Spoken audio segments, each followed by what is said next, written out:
Last week, we got all excited because Nintendo announced Pikmin 3 Deluxe would be coming to Switch, the Wii U port injecting some much needed life into Nintendo's otherwise quiet outlook for the rest of 2020. But then I got to thinking, didn't Miyamoto confirm Pikmin 4 was in development like 5 years ago? What happened to that? Welcome to the channel everyone. In this video, I'm going to see if I can get to the bottom of just what's going on with Pikmin 4. If you're new around here, my name's Phil, thanks for joining us. Hope you enjoyed this video and consider subscribing once you get to the end. And of course, welcome back to all our regular viewers, it's great to see you. Without further ado, let's get into it.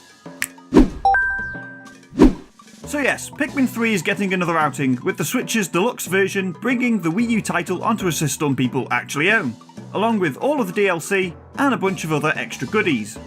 But all the way back in 2015, Shigeru Miyamoto let slip to Eurogamer that Pikmin 4 was not only in the works, but was, and I quote, very close to completion.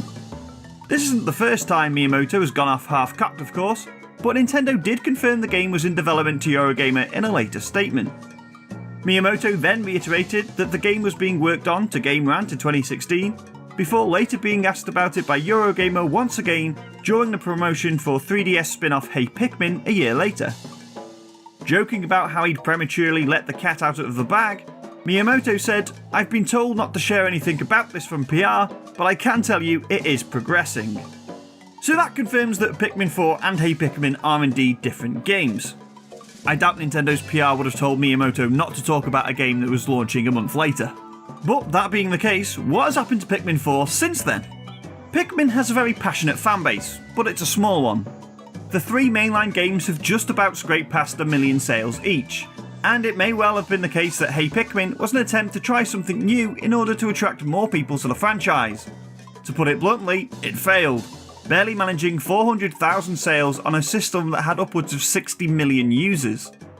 That being the case, Nintendo may have just canned Pikmin 4 completely. When commenting on the game in 2016, Miyamoto said, "So, when we're in development we have to create a list of priorities, and it has been hard to kind of fit it into that list." He may have been hoping that it was going to make the list at that point, but given the poor performance of Hey Pikmin, I doubt Nintendo were overly keen to throw resources at another Pikmin title, particularly with the upcoming Switch to think about. In fact, I delved into some game credits and it certainly seems like the franchise had been put on the back burner. Shigefumi Hino, one of the directors who's been in charge of all three Pikmin games, has kind of had his hands full since Pikmin 3, having worked on both Super Mario Maker 1, Super Mario Maker 2, Super Mario Maker 3 DS, and the ongoing juggernaut that is Super Smash Bros. Ultimate. Meanwhile, Pikmin 3's producer, Hiroyuki Kimura, has been busy working on all three Super Mario Maker games, Mario Kart 8 Deluxe, ARMS, New Super Mario Bros. U Deluxe, and, Tank Troopers. Needless to say, Pikmin 4 clearly hasn't been Nintendo's top priority, and they may well be looking for a way to freshen up the franchise. There weren't any huge changes between the three core games, something that's rather uncharacteristic of Nintendo as Paper Mario fans will attest.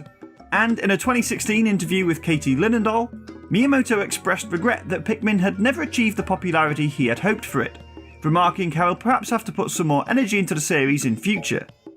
And in the case of Metroid Prime 4, Nintendo have shown that they're not averse to scrapping everything and starting from scratch if needs be. This would explain why we've heard neither head nor tail of the game since 2017. Given Hey Pikmin's poor performance, Nintendo and Miyamoto may have decided to go back to the drawing board for Pikmin 4 in order to make it as new and as exciting as possible. Even if that is the case, Nintendo weren't about to throw the dice again on a new Pikmin game when the Switch launched. Pikmin 3 was the first big post-launch game for Wii U, and needless to say, it didn't exactly sell consoles. And given the poor performance of Wii U, Nintendo needed to do everything in their power to make their next console a success. So for Switch, they came out swinging. We got Zelda, Mario Kart, Splatoon, and Super Mario Odyssey all inside the first 9 months.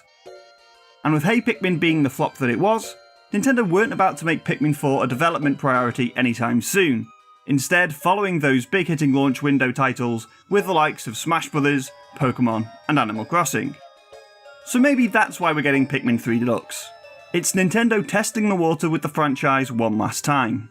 If it can outstrip its original sales in the same way New Super Mario Bros. And Mario Kart 8 did, then maybe Nintendo may give Miyamoto the opportunity to finish Pikmin 4 and release it to an audience who might just jump on board this time around. So there you go, that seems to be the story of Pikmin 4 as we know it, with a little bit of speculation on my part. But let me know your thoughts on this whole mystery down in the comments, and let me know if you enjoyed this video. If you did, we've got tons of other cool stuff here on the channel. I hope you'll go and check some of that out, and if you enjoy that, maybe consider subscribing too to stay up to date with all of our weekly uploads. Don't forget to check out thenintendovillage.com for more Nintendo news, reviews, features, podcasts and all that cool stuff. We've just launched a brand new redesign of the site today. Thanks again for watching, I'll catch you all next time.